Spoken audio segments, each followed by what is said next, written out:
Hello everyone. Local Laban the Magazine here with Dr. Mark Maldrum and his friend Jerry Locula, visiting for the second time to Beaver Dam from his home in Liberia. Yes, sir. Thank you. Thank you for being here, Mark. I remember the first time he came in July of 2007. That's when I first met him. And it was a wonderful experience. We were so glad to have him here. It was on July 4th weekend. And now he's back here these many years later. And what's that, 12 years later? Nine years later. 9 years later. And we're having a wonderful time. He's been in Beaver Dam for about a month, and making a lot of contacts and setting himself up for his future. Yeah, if I remember when I came the week of July for 2007, so Canon Proust brought me, and then I was really looking forward to seeing this Dr. Mark, Reverend Dr. Mark.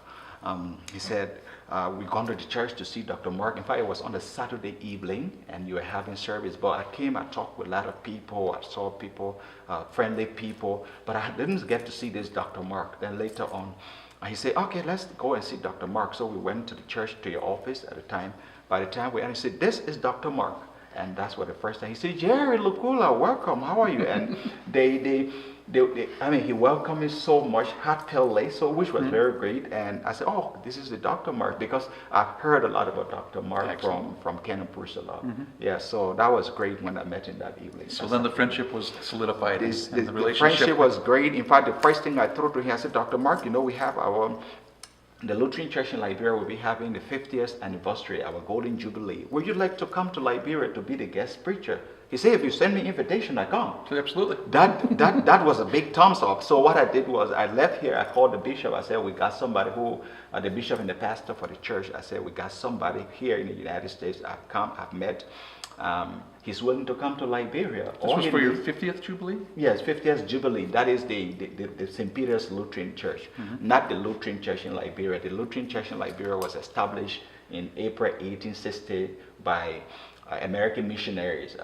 Historically, we know one Morris officer who established the church in the north, because when he established it, when he came to Liberia to establish the church, the Methodists, the Presbyterians, and Catholic and Episcopalians were already around the major cities. So he wanted to go to a neutral ground where he could start at fresh, where he could win more souls. And this was early in the formulation of the Liberia state, yes? Yes, that was just a few years after Liberia got her independence, because Liberia got her independence in 1847, July 26. So from 1847 to 1860, that's how many, just a few years. Then It's Morris about the same time that Wisconsin became a state. Yeah, so Morris officer went and started the church in the north and started coming down along the St. Paul River. So that was how the church started. So I told Bishop, I say, we got somebody who is coming to serve as guest preacher. All he needs is a simple letter of invitation. So the letter of invitation was sent. Dr. Mark came to Liberia, and it was a wonderful experience. When I went there, of course, it's a strange country. I've never been to Africa as much as I wanted to go to Africa ever since I was a child, watching Wild Kingdom and all those safari shows that they put on the TV for kids. I fell in love with Africa, so here's my opportunity. So I went there and didn't know a soul except for Jerry, and then Jerry basically was my guide, companion, protector for the 2 weeks. Thank you very much. For the 2 weeks I was in Liberia at that time. A good job. He did a very good job. Yeah. And this is just what he's doing here. Since I came to Beaver Dam, on the 26th of July, Dr. Mark hasn't had time on his own. He has taken me to other areas I wanted to go and even explore new opportunities and avenues. So it has been very great. I've gone everywhere. He's taken me to all the major sites here in Beaver Dam, and that also Wisconsin, a number of towns or cities close by. So he hasn't left me. He has been doing everything wonderful well. Excellent. Well, we're honored that he invited Local Laban to In fact, we were just meet you. having that discussion this morning. Why coming for this interview? I said, Dr. Mark, thank you very much. In fact, he said, I want you to do everything that you want to do. That is, anything that you want to do, I want to assist you do it so that at least you will be happy returning home. Because when I went to Liberia in 2007, I mean, for the 2 weeks you did well, you took me everywhere. I said, but Dr. Mark, you're a great man, so we need to help great people. We need to be around great people and let them get around. But again, he went for the benefit of the Liberian people, so we needed to be hospitable to Dr. Mark. So that's the reason why I took my time on behalf of the church, and we went to all of the areas he wanted to visit, both in the north, in the central, in the west. We went to those areas, and the only place we didn't go was the far southeast because the road is not too good, so we could not go that far. But the arrangement was very wonderful when he went to Liberia in 2007. Excellent.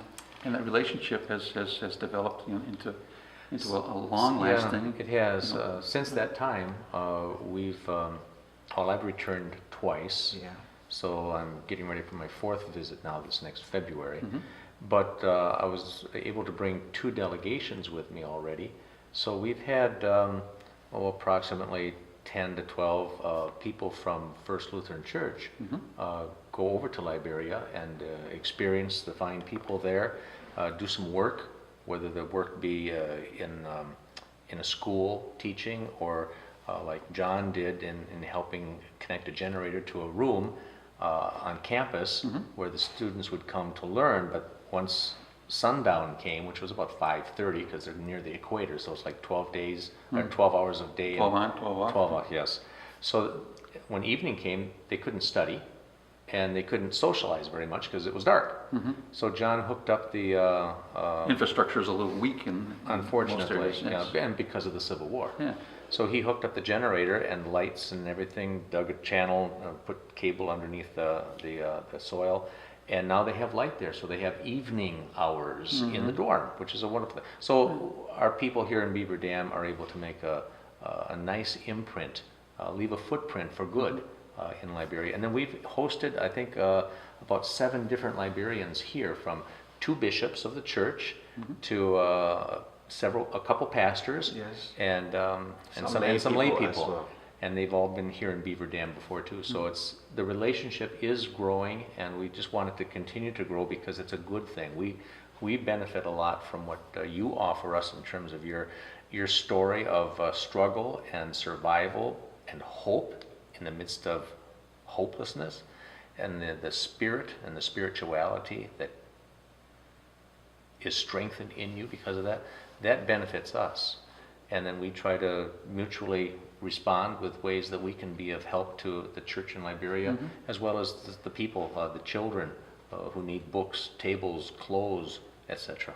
And talking about the relationship and also benefits, the local community has benefited a lot, including the church, the pastors.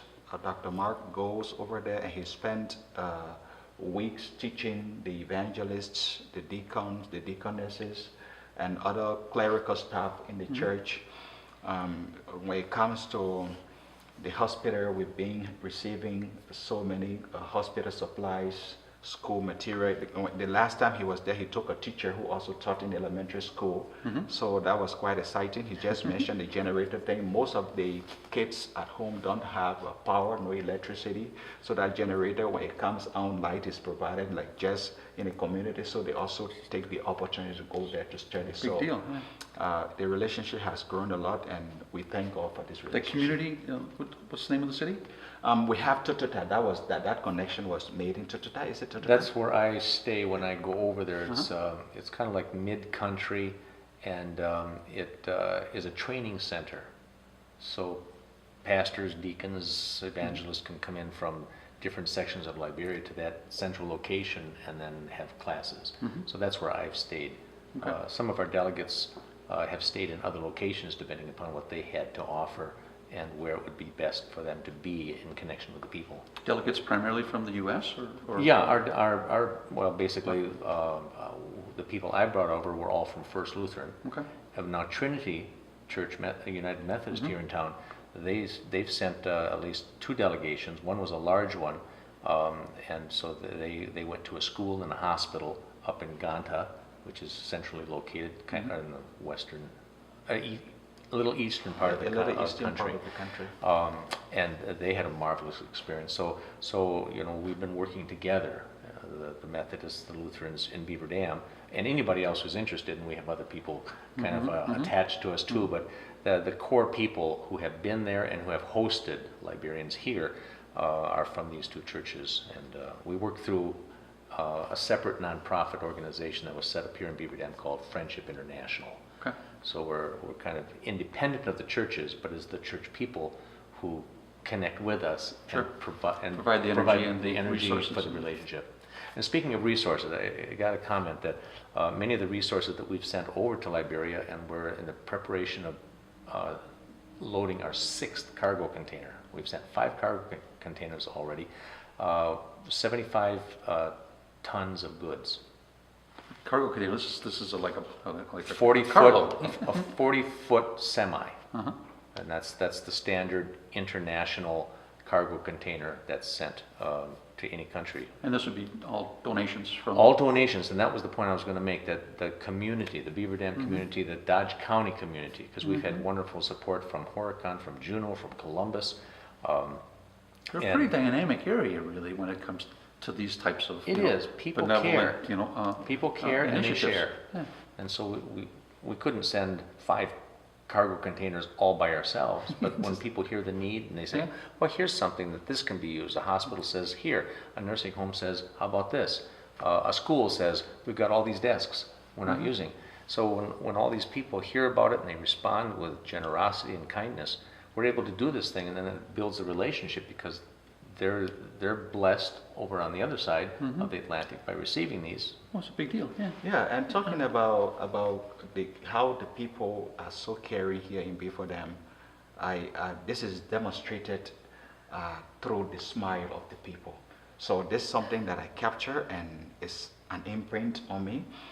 Everywhere you go in Well, your Beaver smile is kind of contagious too, Jerry. He's smiling a You bring lot. some to this. He you know? does. So I need to start smiling right away. So here in Beaver Dam, if you went to the church, either to the hospital or to Walmart, to Stables, to the restaurant, I mean, everyone you interact with, they smile to you, and this is very great. So I told Dr. Mark that the smile of the people is the light of the city here in Beaver Dam. Wow, it's And pretty good to hear. this is Pretty something cool, huh? very great, and because you get, I mean, it makes you feel at home. So just by talking about how the people are caring, how they're being generous, I mean, this is just demonstrated. The first instance is the smile you receive from them. So this is something very great, and we just want to appreciate the people of Beaver Dam and that of Dodge County at large for the assistance they granted Liberia. Jerry, I think something that would be important for everybody to hear is, you know, Jim, you said how he's got to smile himself, but you've been through a lot of trauma because you grew up in your childhood during the Civil War, and in your adulthood too, trying to get an education. It took you twice as long because of the war interrupting education, fleeing the city into the bush just for survival. And after the war, you helped people who had been traumatized in a similar way. Could you just share a little bit about what it's been like for you in the Civil War, and how you can be so upbeat, how you can be so cheerful and hopeful when you yourself have been through the Civil War, and how you've helped people since then who have been so traumatized? I think it's important for us to hear about that. Yes, thank you. Let me talk a bit about this. It being a tough time coming, I was in central Liberia when the war started. I was with my parents when the war started in 1989, December 24th. And then we could not stay in the town. We had to run away into the bush. But then what young boys coming out in the town experienced was forceful, let's say, conscription. One of my colleagues were conscripted into fighting forces, forced to go fight, and many of them died. But we withstood the test of time and I was able to go through it. I remember at one point my mom and I, along with others, were running away heading to her village, where her parents come from, and we were stopped at the checkpoint where the rebels were controlling. And the first thing they said was that this guy good to join the fighting force. And my mother started to cry. And she said, this cannot happen to my son. I don't want my son to fight. He's not big enough. He's not trained to fight. And I was very, very nervous. And because my mom cried, they released us. That was the first instance. So we went into the bush. We were there for several months, raining on us, no food to eat. We are so cold because we left everything at home. And sometimes when you're walking, leaving your home, whatsoever you're taking along with you to the bush for refuge, the fighting forces will take it away from you. So it was a very difficult time. But again, we went through that time. But then, I knowing that education was very important, I was always pressing forward to see how best I could get at least a high school education. So I managed, when the war ceased, for at least for 2-3 months or a semester, I took the opportunity and went to school. Once I heard that school was open, I went to school. So I managed it. I managed that till I finished high school.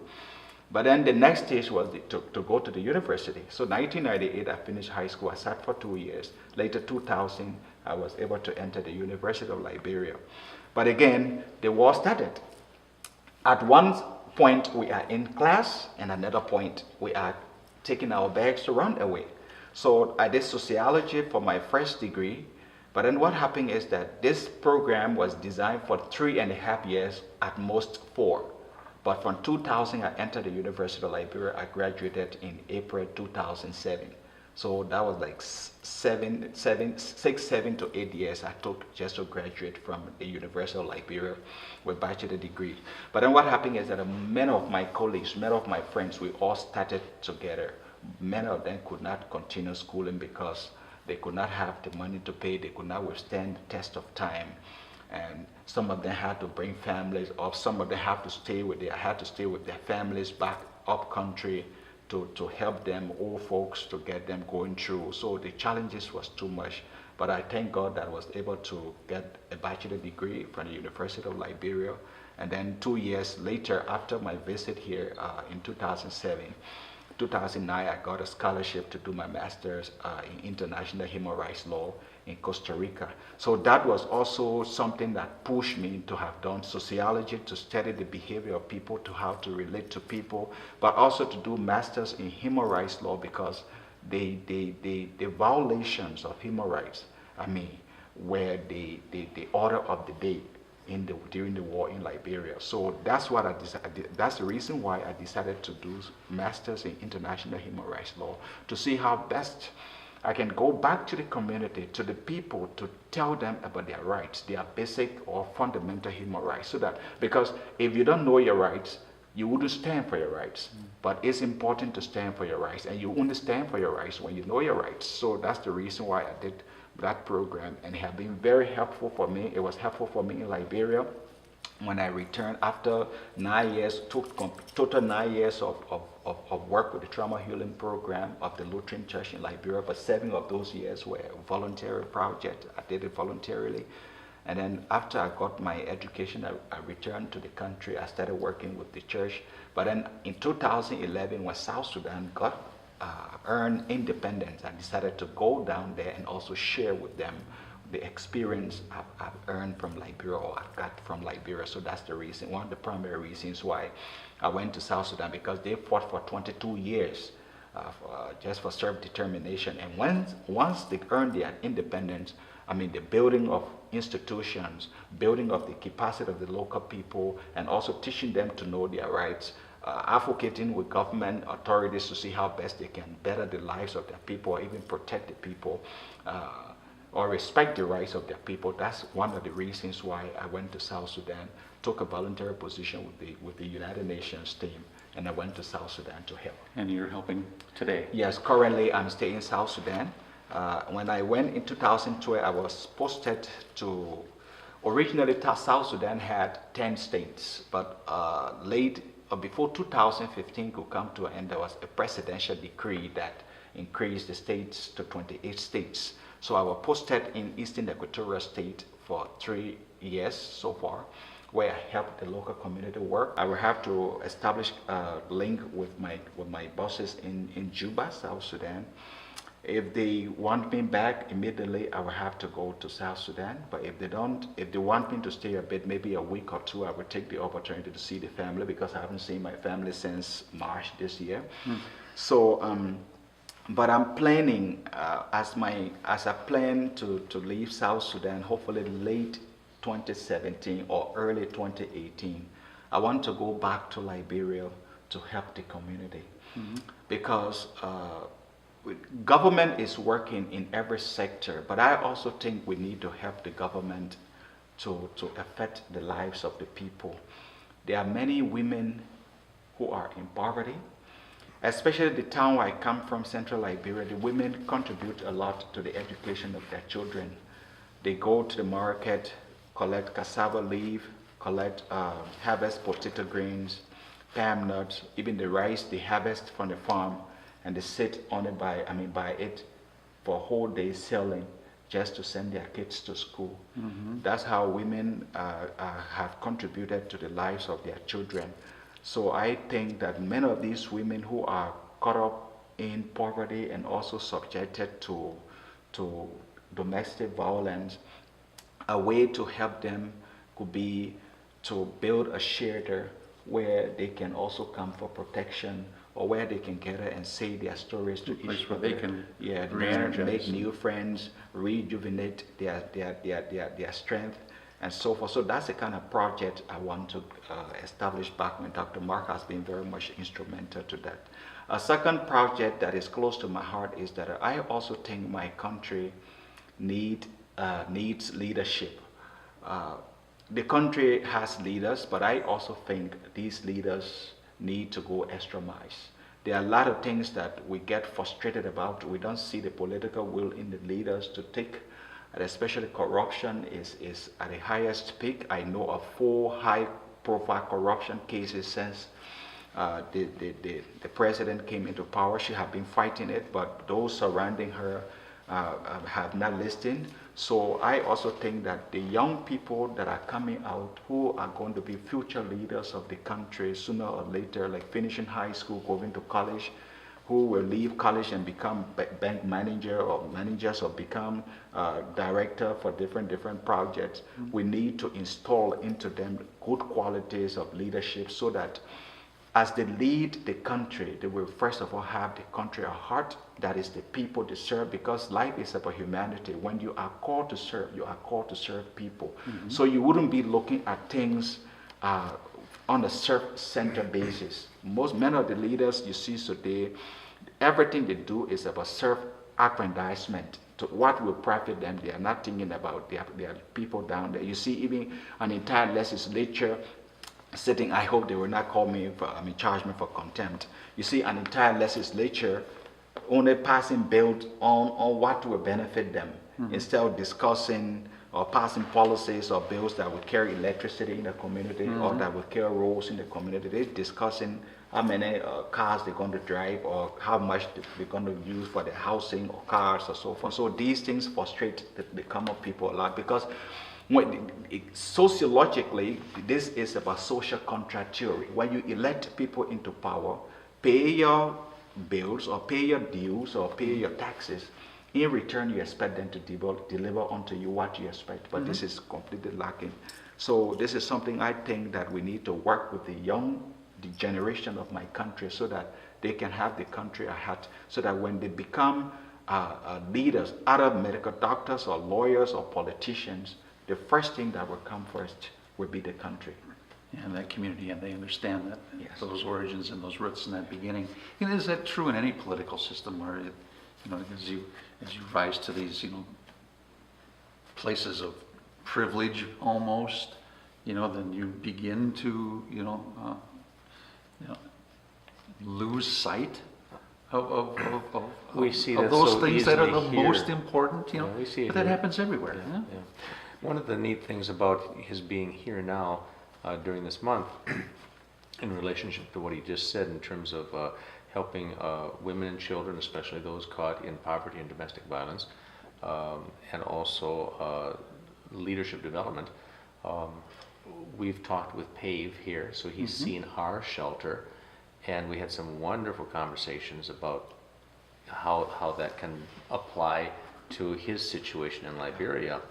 And there's some fascinating thoughts being created right now because of that conversation with Pave. And we've also talked with educators at MPTC, so our regarding educational development in adults. And so again, Beaver Dam having an opportunity to make an impact on the world.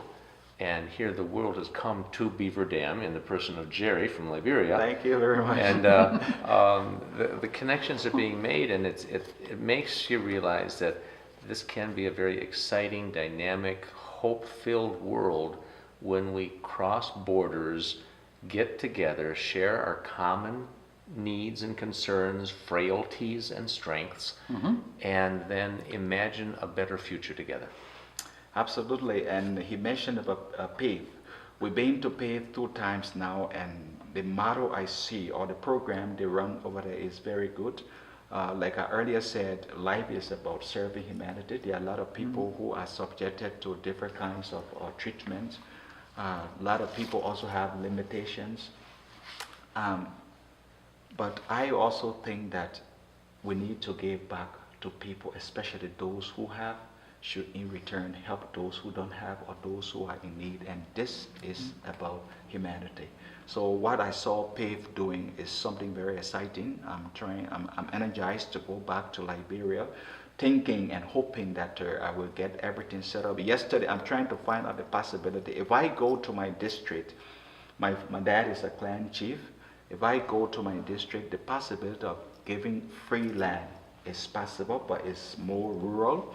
So the development of that site could be a big challenge. I've been thinking about it.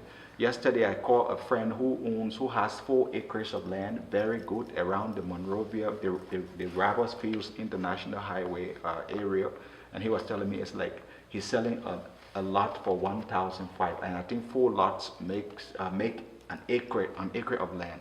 So, and it's situated just closer to the Atlantic Ocean. It's a very beautiful spot. We talked about this yesterday. So I'm trying to weigh the 2 options. Going to my dad to talk to the clan leadership, civic leadership, the possibility of giving land, I'm sure is there, because when I graduated from when I came back with my master's, the paramount chief of our district called my dad and said, tell Jerry to come. So I gave him land to cultivate it free. He's not going to pay for it. But I didn't pay attention to that. I say I wanted to do something different. So the land is there, but all things in time. Yeah, but actually it's up country. The development of that, you will need bulldozers, calipers to start clearing. But what I'm talking about in Monrovia, closer to Monrovia, on the way to the airport, is a savanna area, but it's very good. It's a sandy area, flat land. It's very good to even brush and cultivate it. I mean, plant something, beginning to do some construction is good. So I'm weighing the 2 options to see. But again, the need of helping people who are caught up in poverty and domestic violence is higher up country than even you will see in the cities, because there are a lot of kids who don't even go to school. There are a lot of women who, even when they get pregnant, deep into the villages, they don't even have access to health care. They don't even go to a maternity care before even giving birth. So it's just God blessing some of these people. And sometimes they give birth in the village where you don't even have a nurse. So those are things I think to work on would be good, but I have to go weigh the 2 options to see what works. So I got that energy in me returning home, but again, I would just need prayers and also people to join me into this I mission. would think that the people involved in PAVE are quite proud that you would get inspired by their Yeah, model. They do some very They do some important very things. good work. And one of the works that I read that is quite exciting. Other than having a lady who comes to tell you, for instance, our rape, maybe you talk to her, okay, you go take her to hospital, she gave her the doctors, gave her prophylaxis and so forth.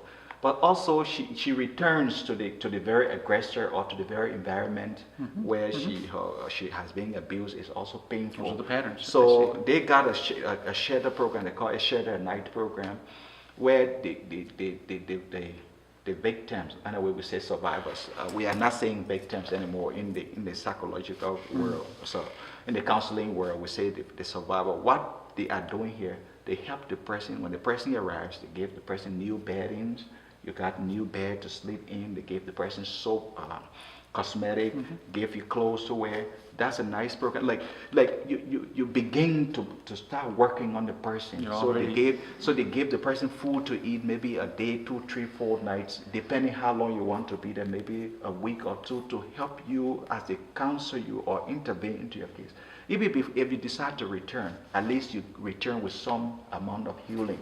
So that's a nice program which I would like to copy and also take back home. But again, another side of the project is that I'm thinking, if the person comes, you gave with all these good treatments, the person goes back into the abusive home or abusive situation, sometimes it doesn't change their story. So how you can empower these people, especially those who have nothing or nowhere to start. So you want to provide some level of training. It could be a 2-3 months, something like pastry, bread making, tailoring, something, maybe it could be hairdressing, something that they could do, choose to do community-wise to get them reconnect with the community, gain hope. These are projects, things that are running in my mind that I really want to do back home. Outstanding.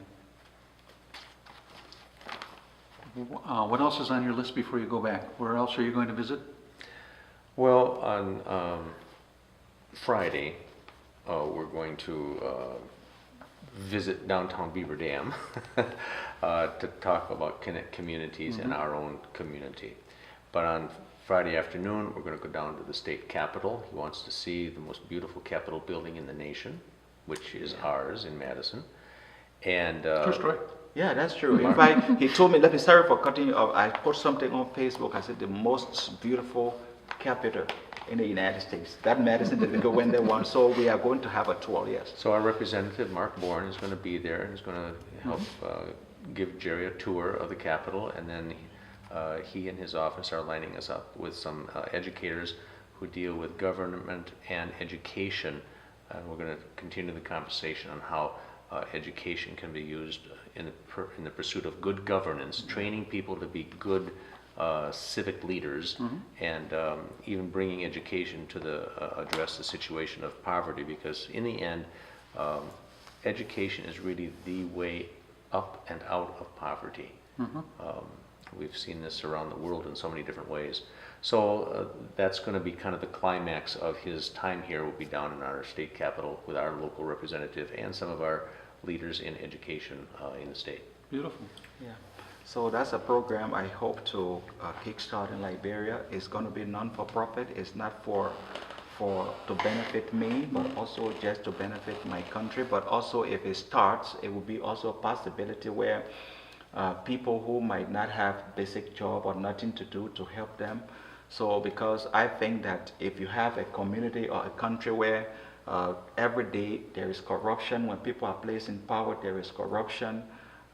It's very painful and it hurts the country a lot, especially the common people. So if I have a project running independent, very independent without any government influence, but where leaders come, other government leaders or people from NGO circle, students, you come and you teach them and they go back. It's possible they can earn certificate. You provide them certificate that certifies that this person has been to this institution and have gone through educational or leadership development projects, and you earn certificates.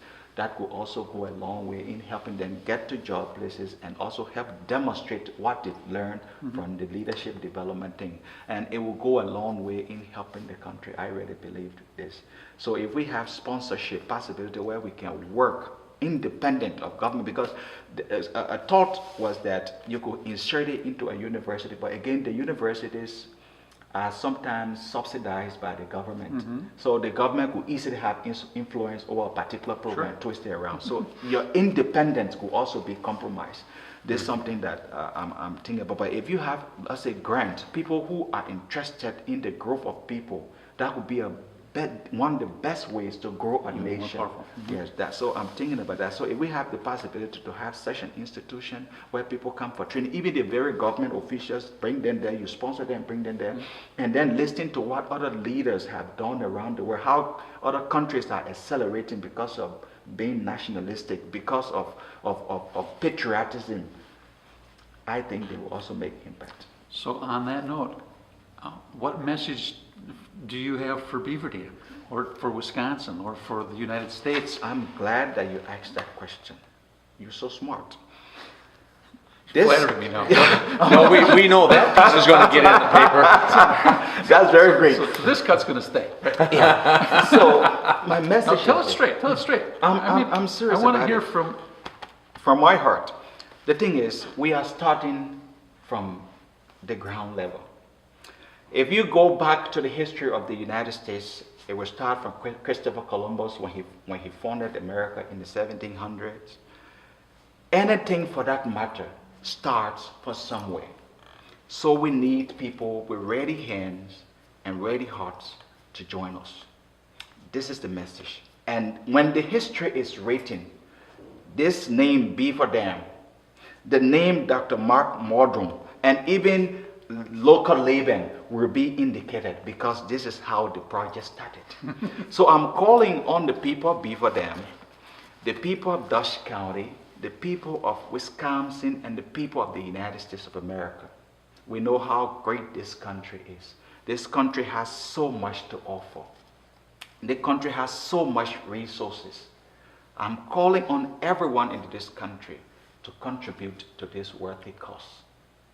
And this is something that when you do, you begin to see the result, or if possible, you might not see the result immediately, but your children, generations ahead, or even generations ahead back in Liberia, will begin to say that, yes, this is a country where everybody is somebody and our country is great. Let me tell you something. Liberia turned 169 on July 26th this year, but the country cannot boast of any major infrastructure.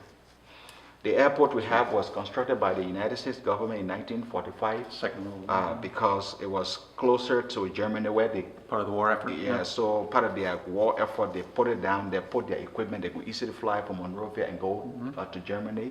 The port of Monrovia, the seaport we have, was constructed by the United States government again in the same 1945, because, to bring their cargo that was supporting the war. So there are a lot of things that we are lacking of, and we need people with compassionate heart to lead the country. But again, we need people with ready hands, with ready heart to help the country. So one of the messages I'm giving is that to encourage the elected leaders here in the United States not to turn their back on foreign policy. Because the United States is a world leader, global leader. They promote human rights, good governance. I want the elected leaders into this country not to turn their backs on. So isolationism is It's not going a to good kill thing the at this country. point. It's going to kill the whole world. And also those, it could be charity, it could be any organization, it could be people who want to help with funding, services, like we were talking about PAVE. Right now, I'm not thinking about a monetary thing from PAVE, because they are also surviving on grants. We will try to see how best Dr. Mark can help us explore other possibilities for grants. But the first thing we have is, if we go and see people who want to also help with these impoverished women, or women that are affected by domestic violence, the only thing we will first need from PAVE is just training. To come and train these people how to provide services, some psychosocial services to people who are affected. But on the larger scale, we will need money, we will need expertise, we will need people to come in and help. So this is my message to the United States. Beaver Dam, Wisconsin, Dutch County, the United States. Possibility of any charity organization that may monitor us, may hear us, we need you. Help somebody somewhere, because the word is about humanity. The word is about service. Free speech, even though these are all elements of democracy, I use the United States as an example. So I would really hope that America stands its ground and continue to foster the goods of everyone around the world. Think long term, Yes. because Liberia will prosper. And this is South Sudan the will message. prosper. This And is these the other message. If we are talking about building leadership development project, targeting the young people, I think in about 10 to 15, 20 or 50 years, when those people who are already trained, who knows how to manage people, who know how to lead their people, who knows how to play the game well in order to get their country on the map, America will be sitting down proud, reaping such benefit, because definitely America will not have to take the military to send to war, even protect its But embassy. it takes because a there is no generation government or two to do or it. three. And this is the reason why we think this is the time to start. There's no other time to start but now. But again, we need the help of the United States and other charitable organizations and individuals who will see this cause to be meaningful. Thank you so much for spending time with us. Thank you very much. And I You bet, appreciate Jerry. it. Thank Mark. you very much, Dr. Mark. Thank you, Jim, for this opportunity Thank to, you. to be Thank you, guys. part of your local Laban story. Thoroughly enjoyed the conversation. And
And from his visit here, I know that our group is going to have to start thinking of other ways, expand our ways of reaching out and making a difference for good, beyond just a delegation going